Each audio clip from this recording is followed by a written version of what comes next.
ગુજરાત રાજ્યની કરુણતા તો જુઓ, હદ થઈ ગઈ છે હવે ભેદભાવની।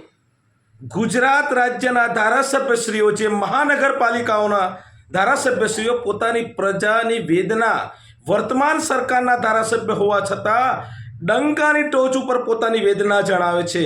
કાનાણી સાહેબ જેવા ધારાસભ્યશ્રીઓ, જ્યારે ગામડાઓના ધારાસભ્યશ્રીઓ જે છે એ પોતાની પ્રજાની વેદના સરકારને બોલી પણ શકતા નથી અને જિલ્લા પંચાયત અને કલેક્ટર ઓફિસની મુલાકાત લે છે, તો ગામડાઓની પ્રજા એ પણ માણસ છે, એમને પણ જીવવાનો અધિકાર છે। મહાનગરપાલિકાના રહેતા લોકોને એકલો નથી, એટલે સમજવાની જરૂર છે કે કેટલી ભેદભાવ નીતિ ચાલી રહી છે કે ગામડાઓમાં ચૂંટાયેલા આવેલા ધારાસભ્યો માત્ર મૌન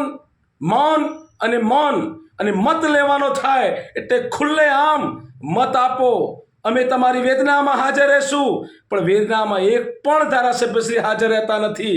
અને આવી આપાતકાલીન પરિસ્થિતિની અંદર તમે જિલ્લા પંચાયતની મુલાકાત લો છો, જ્યાં પ્રીત ચૌધરી જેવાની હત્યા થઈ હોય, 6 વર્ષની બાળકીની મૃત્યુ થયું હોય, એ વિસ્તારમાં જેની વેદના સમજવાની, પ્રજાની વેદનાની અંદર પ્રશાસન અને શાસને અડીખમ ઊભા રહેવાનું હોય, ત્યારે આ પ્રકારની ભેદભાવ નીતિ ખરેખર કંઈ સમજણ પડતી નથી।